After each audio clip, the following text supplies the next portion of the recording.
रख हौसला वो मंजिल भी आएगा, कि रख हौसला वो मंजिल भी आएगा, प्यासे के पास चलकर खुद समंदर भी आएगा। थक के ना बैठ ए मंजिल के मुसाफिर, मंजिल भी मिलेगी और मिलने का मज़ा भी आएगा। नमस्कार साथियों, मैं कुमार रोहतास और आप देख रहे हैं जिक्सना स्टडी पॉइंट। आज की क्लास के अंदर हम बात करने वाले हैं कक्षा 10 सामाजिक, यानी सामाजिक का जितना भी सिलेबस रहेगा कक्षा 10 के अंदर संपूर्ण कोर्स इस YouTube चैनल पर करवाया जाएगा। जितने भी साथी, जितने भी दोस्त और जितने भी बच्चे जुड़े हुए हैं तो इस चैनल को कर लीजिए सब्सक्राइब और अपने उन तमाम दोस्तों तक ये वीडियो शेयर करना है जो कक्षा 10 में अध्ययनरत है। तो दोस्तों, आज हम बात करने वाले हैं कक्षा 10 की जो राजनीति विज्ञान की जो किताब है, राजनीतिक जो नहीं लोकतांत्रिक राजनीति भाग नंबर 2, उसका पहला अध्याय है सत्ता की साझेदारी। उसके बारे में हम बात करेंगे और ऐसे ही हम पूरा सिलेबस कवर करने की कोशिश करेंगे। मेन बात ये, और इस अध्याय के अंदर हम जो अब की बार बोर्ड की परीक्षा में महत्वपूर्ण जो प्रश्न है उसके बारे में भी हम चर्चा करने वाले हैं। तो तमाम जितने भी साथी हैं, जितने भी दोस्त हैं, जितने भी बच्चे हैं इस वीडियो को देख रहे हैं तो कमेंट करना ना भूलें, तो कमेंट ज़रूर करना। तो शुरू करते हैं आज की क्लास। आज की क्लास यानी पहले अध्याय का नाम है सत्ता की साझेदारी, शेयर या पावर शेयरिंग, सत्ता की साझेदारी। सत्ता की साझेदारी, हमें पहले पता होना चाहिए ये सत्ता क्या होती है। फिर हम बात करेंगे जो सत्ता है उसका साझेदारी, उसका बंटवारा किस प्रकार से किया जाता है, क्यों करना ज़रूरी होता है, इसके बारे में हम इस अध्याय में पढ़ने वाले हैं। पहले हमें पता होना चाहिए सत्ता क्या होती है। सत्ता होती है उस शक्ति को कहते हैं जो जनता प्रतिनिधि को देती है, यानी ऐसी शक्ति जिसे जनता प्रदान करती है, जिसे हम कहते हैं राजनीतिक शक्ति। क्या कहते हैं? राजनीतिक शक्ति। ये राजनीतिक शक्ति क्या होती है? यानी इन शक्तियों का उपयोग करके देश के हित के लिए कानून बनाने का, नियम बनाने का कार्य किया जाता है। इसे हम क्या कहते हैं? राजनीतिक शक्ति बोलते हैं। राजनीतिक शक्तियाँ क्या होती हैं? राजनीतिक शक्तियाँ वो शक्ति होती है जो देश के हित के लिए कार्य करती है, देश के हित के लिए, भलाई के लिए कानून बनाती है, जनता के भलाई के लिए। तो उन शक्तियों को राजनीतिक शक्तियाँ कहते हैं। इन राजनीतिक शक्तियों का इस्तेमाल कौन करता है? इन राजनीतिक शक्तियों का इस्तेमाल जनता द्वारा चुने गए प्रतिनिधि करते हैं। जनता द्वारा चुने गए प्रतिनिधि इन शक्तियों का इस्तेमाल करते हैं, यानी उन लोगों के पास होती है जो कानून बनाने का काम करते हैं, देश के हित के लिए कार्य करते हैं। देखो इन शक्तियों का महत्व क्या है। राजनीतिक शक्तियों का, एक आम इंसान या एक आम नागरिक कोई नियम बनाता है या कोई घोषणा करता है तो उस व्यक्ति की बात को कोई नहीं मानेगा। वहीं हमारे प्रधानमंत्री जी कुछ नियम बना ले तो उनकी बातों को पूरा हिंदुस्तान मानेगा। वजह यह है कि उस आम नागरिक के पास क्या नहीं है? राजनीतिक शक्तियाँ नहीं है। क्या नहीं है? राजनीतिक शक्तियाँ नहीं है, जबकि प्रधानमंत्री के पास क्या है? राजनीतिक शक्तियाँ हैं। इन राजनीतिक शक्तियों का ये मूल्य होता है। ये राजनीतिक शक्तियाँ क्या कहलाती हैं?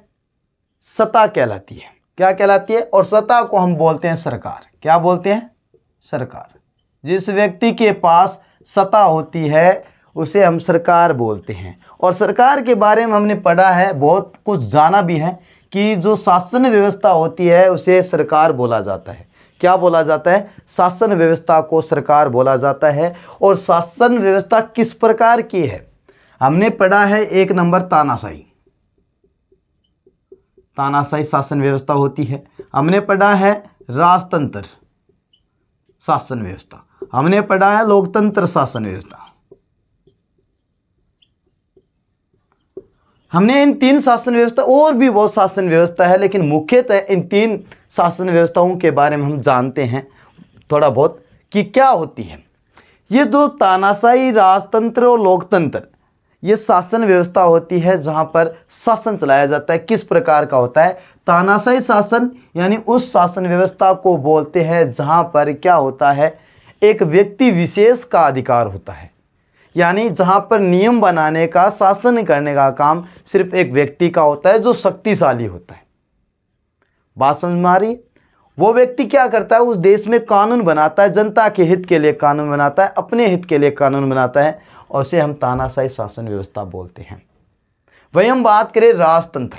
राजतंत्र का मतलब होता है जिस देश के अंदर शासन व्यवस्था किसके अधीन होती है, किसके अनुसार चलती है, राजा के अनुसार चलती है, या हम कह सकते हैं ऐसी शासन व्यवस्था जहां पर राजा का यानी राजा की चलती हो, राजा का शासन हो, उसे राजतंत्र बोला जाता है। बात समझ में आ गई? राजतंत्र बोला जाता है। वहीं हम लोकतंत्र की बात करें, लोकतंत्र क्या होता है? लोकतंत्र यानी लोगों का शासन, जहां पर लोग क्या करते हैं, शासन करते हैं, उसे हम लोकतंत्र बोलते हैं। ये तीनों बातें हमने बात की है, समझने की कोशिश की है, लेकिन थोड़ी सी बात और है कि जो तानाशाही शासन व्यवस्था होती है और लोकतंत्र यानी राजतंत्र शासन व्यवस्था है, इन दोनों में अंतर क्या होता है? इसमें एक व्यक्ति शासन करता है, इसमें एक राजा शासन करता है, इसमें अंतर क्या होता है? कुछ समझने की कोशिश करते हैं कि तानाशाही शासन व्यवस्था के अंदर क्या होता है, एक व्यक्ति शासन करता है, वो अपनी मन मर्जी से कार्य करता है, अपने मन मर्जी के नियम बनाता है। वहीं राजतंत्र के अंदर क्या होता है, राजा शासन करता है, वो शक्तिशाली होता है, ठीक है। और इसके अंदर क्या होता है कि राजा की मृत्यु हो जाती है तो उसके बाद में उसका बेटा उस गद्दी पर बैठता है, उस देश की शासन व्यवस्था को संभालने का काम करता है। लेकिन तानाशाही में ऐसा नहीं होता। तानाशाही के अंदर एक शक्तिशाली व्यक्ति क्या करेगा, शासन करेगा, जबकि राजतंत्र के अंदर राजा का बेटा राजा बनेगा, ये परिपाटी रहती है। या ऐसे बोल सकते हैं राजतंत्र क्या है, एक वंशानुगत शासन व्यवस्था है, जबकि तानाशाही ऐसा नहीं होती। दूसरी बात, राजतंत्र और तानाशाही में दूसरा अंतर यह है कि तानाशाही के अंदर जो नियम बनाने का काम होता है वो सिर्फ एक व्यक्ति करता है, जबकि राजतंत्र के अंदर ऐसा नहीं होता।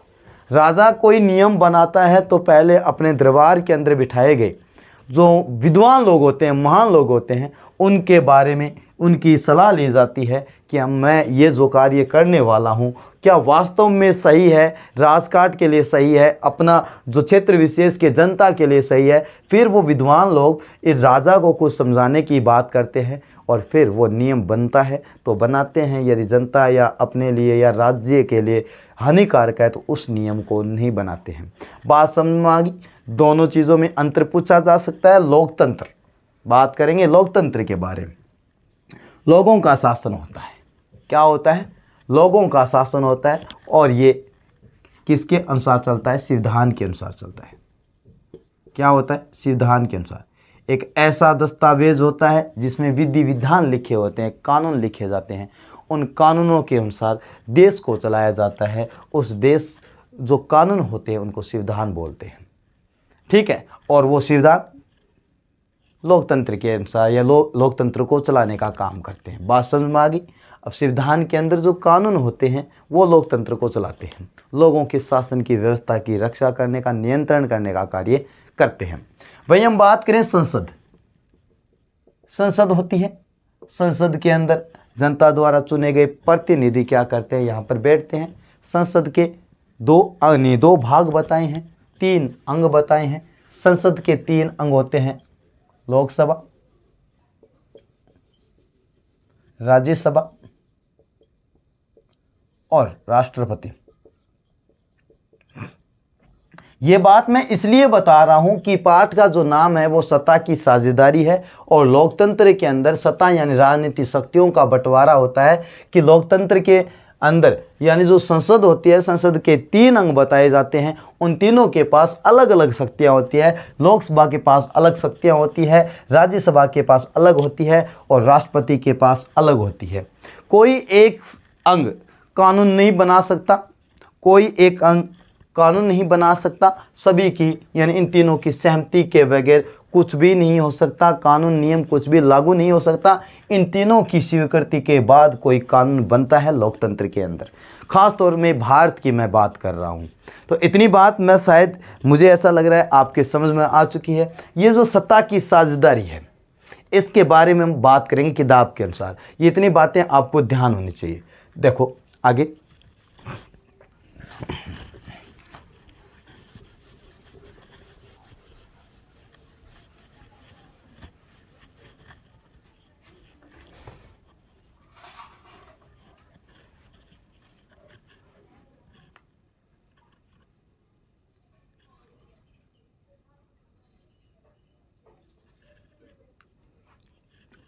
अब हम बात करेंगे सत्ता की साझेदारी।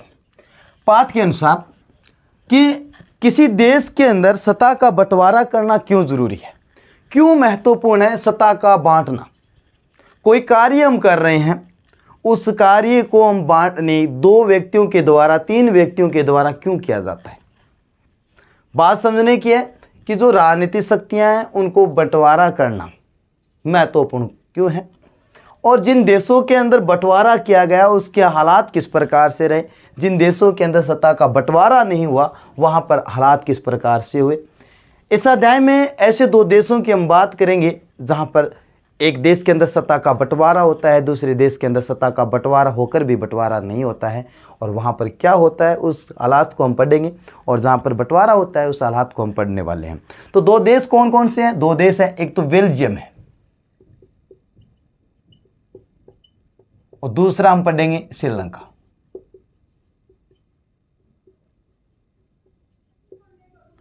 बेल्जियम और श्रीलंका के बारे में पढ़ने वाले हैं। तो बेल्जियम कहाँ है, पहले हमें उनकी भौगोलिक स्थितियों के बारे में हम जानेंगे। बेल्जियम है यूरोप महाद्वीप में। कहाँ पे है? यूरोप महाद्वीप के अंदर बेल्जियम पड़ता है। एक छोटा सा देश है। यूरोप का एक छोटा सा देश है, यानी बेल्जियम है वो यूरोप महाद्वीप का एक छोटा सा देश है। ठीक है, अब हम बात करते हैं यूरोप महाद्वीप के पड़ोसी देशों की या सीमा। इस देश के आसपास किन देशों की सीमा लगती है? तो फ्रांस, नीदरलैंड, जर्मनी व लक्समबर्ग आदि देशों की बेल्जियम से क्या लगती है? सीमा लगती है। याद रखिए इतनी बात। अब हम बात करें इसके क्षेत्रफल की। इसका क्षेत्रफल यानी ये जो देश है कितना फैला हुआ है। ये जो हमारा हरियाणा राज्य है, हरियाणा राज्य से भी छोटा देश है, छोटा देश है। हरियाणा राज्य से भी ये जो बेल्जियम है वो छोटा देश है। याद रखिए की बात। अब हम बात करते हैं आगे इसकी आबादी की बात करें, यानी इस देश की आबादी है वो 1 करोड़। 1 करोड़ यानी हमारा जो हरियाणा राज्य है, हरियाणा राज्य से आधी, यानी इस देश के अंदर जो जनसंख्या निवास करती है वो 1 करोड़ जनसंख्या, लगभग 1 करोड़ जनसंख्या निवास करती है। वहीं हमारे हरियाणा राज्य के अंदर लगभग 2 करोड़ जनसंख्या निवास करती है। कहने का मतलब ये हुआ कि हरियाणा से आधी जनसंख्या बेल्जियम में निवास करती है, और इसका जो क्षेत्रफल है, हमारा जो हरियाणा राज्य है इसके बराबर या इससे छोटा देश है। क्षेत्रफल की बात करें, हमारा हरियाणा राज्य बेल्जियम से क्षेत्रफल के हिसाब से क्या है? बड़ा है। अब हम बात करते हैं आगे एक शब्द आता है। वैसे तो इस देश के अंदर जो जातीय बनावट है वो जटिल है, कठिन है। यानी यहाँ पर जो जातीय बनावट है, जातीय बनावट क्या है? जटिल है। जटिल का मतलब है बहुत ही मुश्किल, कठिन है। यानी यहाँ पर जातीय बनावट है, यानी जाति के हिसाब से इस यहाँ पर जो समूह बने हैं बहुत मुश्किल से बने, उनके बारे में हम बात करते हैं। लेकिन ये जातीय होता क्या है? इसे हम एथनिक बोलते हैं। क्या बोलते हैं? एथनिक बोलते हैं। एक परिभाषा है एथनिक या जातीय क्या होता है।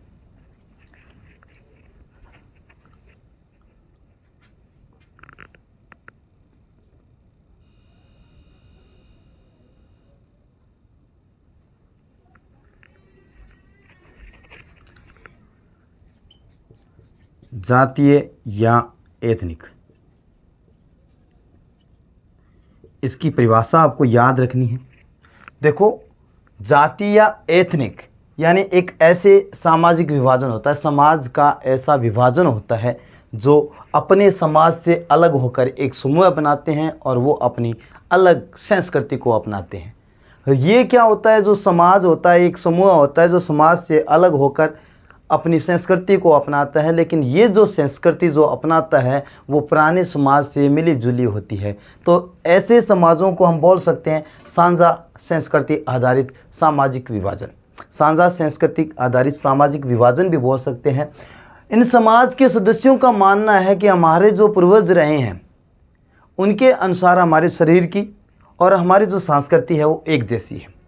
हमारे जो शरीर की बनावट है, शारीरिक बनावट है, या जो हमारी संस्कृति है वो एक जैसी है। ठीक है, यानी जो ये ऐसे समाज होते हैं जो समाज से अलग होकर या समाज का विभाजन हो जाता है। समाज का विभाजन किसी भी तरह से हो सकता है। जाति के आधार पर समाज का विभाजन हो सकता है, लिंग के आधार पर हो सकता है, रंग के आधार पर हो सकता है, धर्म के आधार पर हो सकता है, पैसे के आधार पर समाज का विभाजन हो सकता है। देखो, पहले तो इसकी परिभाषा समझेंगे हम कि ये एथनिक जातीय जो होता क्या है, इसकी परिभाषा क्या होती है, उसके बारे में हम बात करेंगे और फिर हम आगे बढ़ेंगे।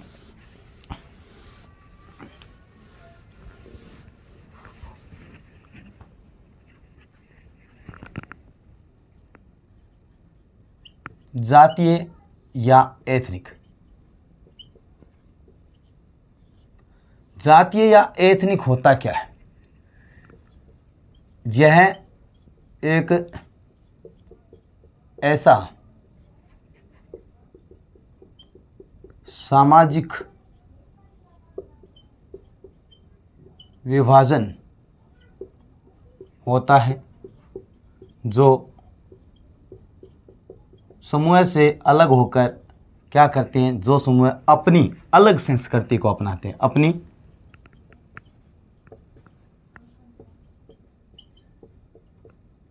अलग अलग संस्कृति को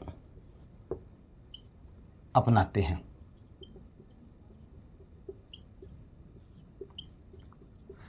पर यह संस्कृति होती क्या है? संस्कृति होती है अपने बोलने का ढंग, खाने पीने का ढंग, रहने का ढंग। ये जो तरीका है, ये तरीका क्या कहलाता है? संस्कृति कहलाता है। ठीक है, फिर क्या करते हैं, ये समाज से अलग हो जाता है और एक अपनी अलग संस्कृति अपनाता है, और वो संस्कृति इस समाज में पहले रह रहा है उसके समान है, या ऐसे हम बोल सकते हैं साझा संस्कृति पर आधारित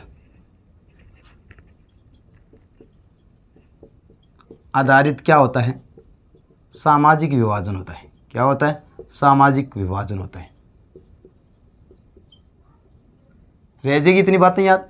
ये जो सामाजिक विभाजन हुआ है वो विभाजन किसके आधार पर हुआ है? संस्कृति के आधार पर हुआ है। वो संस्कृति जो पहले छोड़ के आए हैं वो संस्कृति अपने को समाज से अलग होकर फिर भी अपनानी होती है, या जो अपनाते हैं लोग वो क्या होता है? साझा संस्कृति आधारित क्या होता है? एक सामाजिक विभाजन होता है। ये जो सामाजिक विभाजन क्या होता है, यानी समाज से अलग होना होता है। समाज से अलग होना होता है, किसी वजह से हो सकते हैं। मैंने बताया आपको कि जाति के आधार पर समाज से अलग हो सकते हो आप, पैसे के आधार पर हो सकते हो, लिंग के आधार पर हो सकते हो, धर्म के आधार पर आप समाज से अलग होकर एक और समूह बना लेते हो, एक और समाज बना लेते हो, और वो समाज जहाँ पर आप नया समाज बनाते हो और अपने अनुसार एक संस्कृति को अपनाते हैं, और वो संस्कृति अपने पहले समाज से मिली जुली होती है। ऐसे समाजों को एथनिक या जातीय कहा जाता है। ऐसे समूह के लोग मानते हैं, उनका मानना है, क्या मानना है? इन समूह के सदस्यों का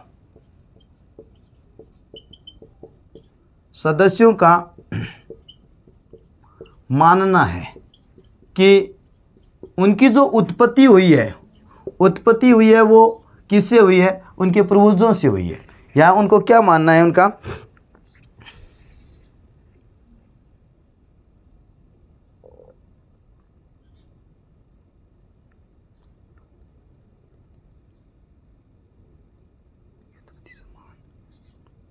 यानी उनके पूर्वजों या समान पूर्वजों से हुए, जो अपने को समाज को अलग बनाते हैं, समान पूर्वजों से हुई है। और इसी कारण इनकी शारीरिक बनावट होती है, और इसी कारण शारीरिक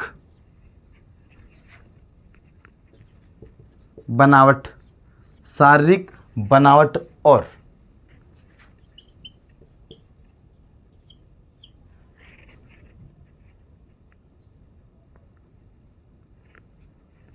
और संस्कृति, संस्कृति क्या होती है? एक जैसी होती है। यानी कहने का मतलब ये हुआ, एक समाज होता है, वो समाज के कुछ समूह के लोग अपने आप को समाज से अलग कर लेते हैं, एक नया समाज बनाते हैं। ठीक है, इतनी बात समझ में आई। यानी एक समाज होता है, उस समाज से वो अलग होकर एक अलग नया समाज बना लेते हैं, और इनकी जो संस्कृति होती है वो संस्कृति इनमें भी पाई जाती है। यानी ये साझा संस्कृति होती है, जैसे यहाँ संस्कृति है वो वैसी यहाँ संस्कृति होती है। और इनमें जो लोग रहते हैं वो एक समान होते हैं, उनकी शारीरिक बनावट एक जैसी होती है, और उनकी जो संस्कृति है वो एक जैसी होती है। ये उनके पूर्वजों का मानना है, या उनके पूर्वजों की वजह से इनकी संस्कृति और इनकी संस्कृति एक जैसी होती है। पर क्या करते हैं, ये समाज में से अलग होकर एक नया समाज बनाते हैं। ठीक है, यानी ये एक जैसी होती है। ठीक है, लेकिन ये भी ज़रूरी नहीं है कि ये जो समाज है और ये जो समाज है इनका धर्म एक हो, ये कोई ज़रूरी नहीं है। ज़रूरी ये है कि ये दोनों की जो राष्ट्रीयता है वो एक है। क्या है? उनकी पहचान एक है। इसमें आगे लिखा है कि किसी यानी एक धर्म होना ज़रूरी नहीं है, एक धर्म के होना ज़रूरी नहीं है, पर राष्ट्रीयता एक होती है, राष्ट्रीयता एक होती है। यानी उसकी देश की पहचान एक होती है। हम भारत के लोग हैं, भारत के अंदर 28 राज्य हैं, अलग अलग तरीके से रहते हैं, अलग अलग बोली होती है, अलग अलग रहन सहन, अलग अलग संस्कृति होती है। जब हम बात करते हैं एक पहचान की, तो 28 राज्यों के लोगों का एक ही देश है, वो है भारत। यानी वो कैसा भी हो, किसी भी संस्कृति को अपनाते हो, किसी भी धर्म को अपनाता हो, लेकिन उनकी पहचान उनकी एक ही होती है, वो भारतीय होती है। वैसे ही ये होता है, ये है जातीय और एथनिक होता है। ये तो उनकी भौगोलिक या उनके जो सामान्य बातें हैं उनके बारे में हमने पढ़ा कि बेल्जियम क्या है। बेल्जियम एक यूरोप का छोटा सा देश है, और जिनकी क्षेत्रफल की हम बात करें तो वो हरियाणा राज्य से भी छोटा देश है। और उनकी जनसंख्या की बात करें, आबादी की बात करें, तो अपने हरियाणा राज्य से भी आधी वहाँ की जनसंख्या है, यानी लगभग 1 करोड़ जनसंख्या है। वहाँ की हम सीमा की बात करें, वहाँ के या बेल्जियम के पड़ोसी देशों की बात करें तो फ्रांस, नीदरलैंड, जर्मनी व लक्समबर्ग ऐसे 4 ऐसे देश हैं जो बेल्जियम के पड़ोसी देश होते हैं या कहलाते हैं। ठीक है, वहाँ की उनकी सीमा लगती है। अब हम बात करते हैं कि बेल्जियम देश के अंदर कौन से भाषाई समूह निवास कर रहे हैं, और उनके बीच में क्या होता है, क्यों टकराव होता है, क्यों ज़रूरी होता है कि वहाँ पर सत्ता का बंटवारा किया जाए, सत्ता को बांटा जाए या सत्ता की साझेदारी की जाए। देखो, उनके बारे में हम बात करते हैं।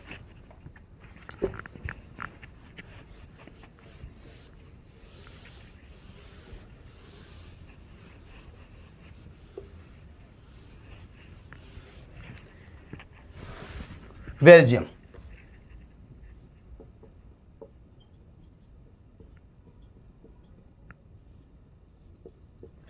बेल्जियम की हम बात कर रहे हैं तो बेल्जियम के अंदर यानी बेल्जियम की कुल जनसंख्या का 59% हिस्सा, यानी बेल्जियम की लगभग 60% जनसंख्या कहाँ निवास करती है? बेल्जियम की लगभग 60% जनसंख्या फ्लेमिश क्षेत्र में निवास करती है। कहाँ पर?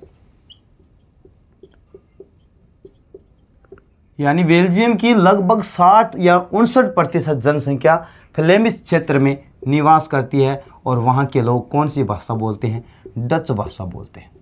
कौन सी भाषा बोलते हैं? डच भाषा।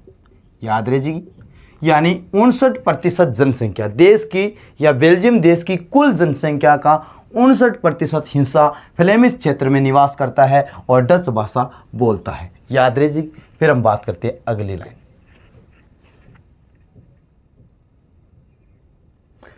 बेल्जियम की 60% जनसंख्या कहाँ निवास करती है? वेलोनिया में।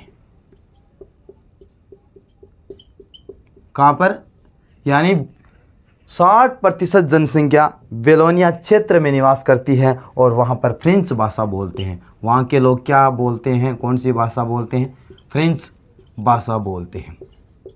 याद रखिए, यानी बेल्जियम की 60% जनसंख्या वेलोनिया क्षेत्र में निवास करती है और फ्रेंच भाषा बोलते हैं।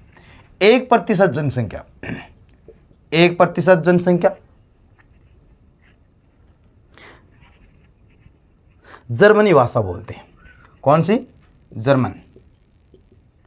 1% जनसंख्या क्या करते हैं? जर्मन भाषा बोलते हैं। अब हमें यहाँ पता चल रहा है कि बेल्जियम के अंदर जो डच बोलने वाले लोगों की संख्या क्या है? बहुत अधिक है। और फ्रेंच बोलने वाले लोगों की संख्या क्या है? बेल्जियम देश के अंदर कम है। क्या है? बेल्जियम देश के अंदर फ्रेंच भाषा बोलने वाले लोगों की संख्या क्या है? कम है। हमारे पास जो दो शब्द आते हैं, एक तो आता है बहुसंख्यक, एक आता है अल्पसंख्यक। होता क्या है? देखो, बहुसंख्यक का मतलब है किसी की तुलना में संख्या का अधिक होना बहुसंख्यक कहलाता है। वही हम बात करें अल्पसंख्यक क्या होता है? अल्पसंख्यक होता है किसी की तुलना में संख्या का कम होना। किसी की तुलना में संख्या में कम होना क्या कहलाता है? अल्पसंख्यक। अल्पसंख्यक का मतलब होता है कम संख्या, किसी की तुलना की जाए तो। ठीक है। अब आप ऐसे बोलोगे, इस क्लास के अंदर मान लो अपनी क्लास के अंदर 40 बच्चे बैठे हैं, तो 40 बच्चे बैठे हैं, आप बता नहीं सकते कि ये ज़्यादा है या कम है।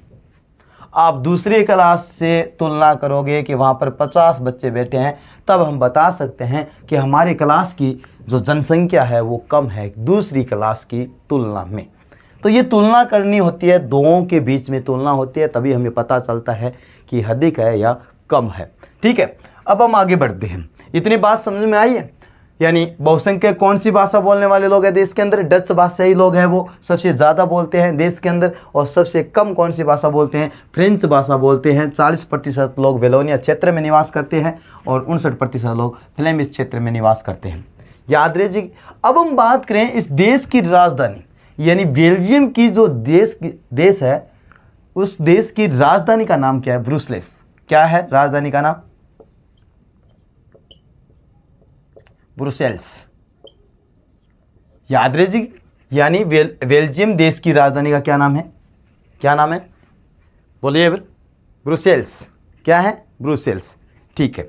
अब इस देश की हम बात थोड़ी सी पढ़ लेते हैं। मेन बात यही है कि इसमें 80% जनसंख्या है वो कौन सी भाषा बोलती है? फ्रेंच भाषा बोलती है।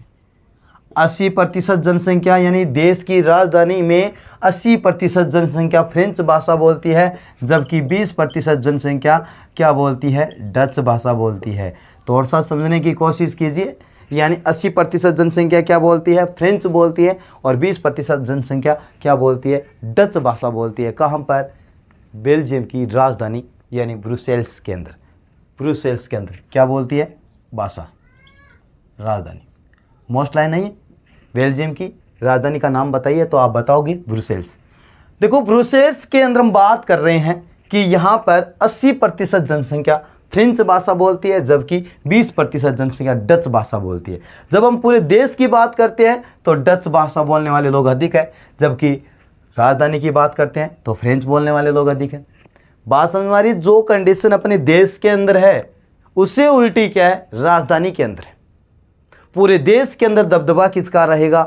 पूरे देश के अंदर दबदबा डच भाषा बोलने वाले लोगों का रहेगा। वजह यह है कि यहाँ पर जनसंख्या अधिक है। जबकि हम बात करें राजधानी की तो राजधानी के अंदर फ्रेंच भाषा लोगों का दबदबा अधिक है। वजह यह है कि यहाँ पर जनसंख्या यानी फ्रेंच बोलने वाले लोगों की संख्या अधिक है। बात समझ में आ गई? यानी जो कंडीशन अपने देश के अंदर है, बेल्जियम देश के अंदर है, यानी जो अधिक लोग हैं वो राजधानी के अंदर कम हो जाते हैं, जो कम लोग हैं वो राजधानी के अंदर अधिक हो जाते हैं। बात समझ में आ गई? ठीक है। अब हम बात करते हैं कि जो पूरे देश के अंदर कम भाषा बोलने वाले लोग, फ्रेंच और भाषा बोलने वाले लोग क्या है? इनसे डच भाषी लोगों से ज़्यादा समृद्ध और ताकतवर हैं। यानी फ्रेंच भाषी लोग डच भाषी लोगों से क्या है? अधिक समृद्ध व ताकतवर है। याद रखिएगा कि आपसे प्रश्न पूछा जाएगा कि बेल्जियम में कौन सी भाषाई समुदाय सबसे ज़्यादा समृद्ध व ताकतवर है, तो आप बताओगे फ्रेंच भाषी लोग क्या है? बेल्जियम के अंदर सबसे ज़्यादा ताकतवर और समृद्ध लोग हैं। ठीक है, आगे देखते हैं।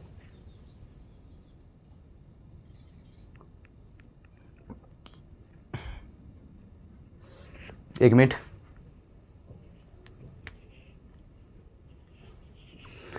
बहुत समय बाद जब शिक्षा ग्रहण कर लेते हैं, आर्थिक रूप से मजबूत हो जाते हैं डच भाषी लोग।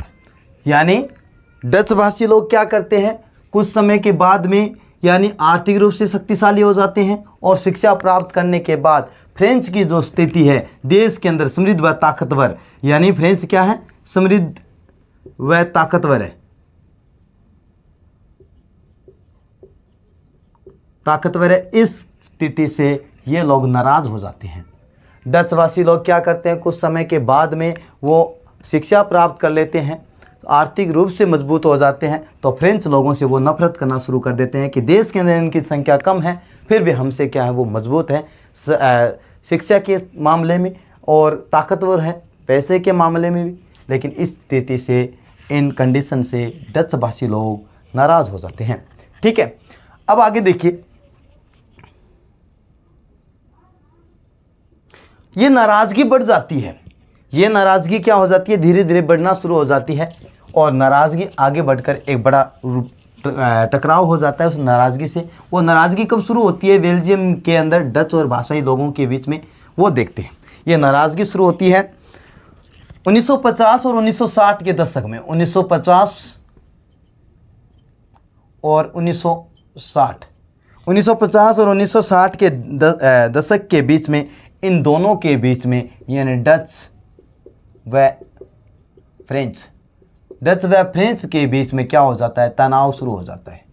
तनाव शुरू हो जाता है और इस तनाव से टकराव होना शुरू हो जाता है। और सबसे ज़्यादा इन दोनों के बीच का जो टकराव होता है जिसका तीखा रूप हम कहाँ देखते हैं, इसकी राजधानी, बेल्जियम की राजधानी क्या है, ब्रुसेल्स के अंदर देखने को मिलता है। वजह यह है कि फ्रेंच बोलने वाले लोग बेल्जियम में ज़्यादा है, यानी बेल्जियम की राजधानी के अंदर ज़्यादा है और डच देश के अंदर ज़्यादा है। तो भैया कम्बिनेशन ख़राब हो गया, दोनों के बीच में लड़ाई तनाव ज़्यादा हो गया, तो राजधानी के अंदर बहुत ज़्यादा बुरा प्रभाव पड़ा इन दोनों के बीच में टकराव की वजह से।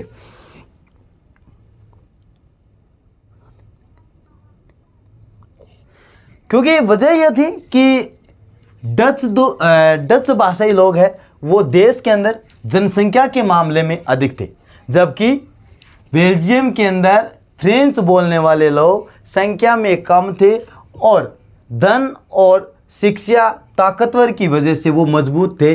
तब इन दोनों के बीच में टकराव होता है और इन टकराव का तीखा रूप राजधानी ब्रुसेल्स में मिलता है। आगे की बात हम अगली क्लास में करेंगे और अगली क्लास के अंदर हम पूरे पाठ को कवर कर लेंगे। जो व्यक्ति अपना अभी छात्र नया है, वो अभी जुड़ा है, तो इस वीडियो को लाइक करना और सब्सक्राइब करना ना भूलें। वीडियो को पूरा देखे करो। जो महत्वपूर्ण जो पर्सन है इस पाठ के, वो मैं अगले वीडियो में बताने वाला हूं, तो आप वीडियो को स्किप या छोड़ना मत, कंटिन्यू बने रहिए। जय हिंद, जय भारत।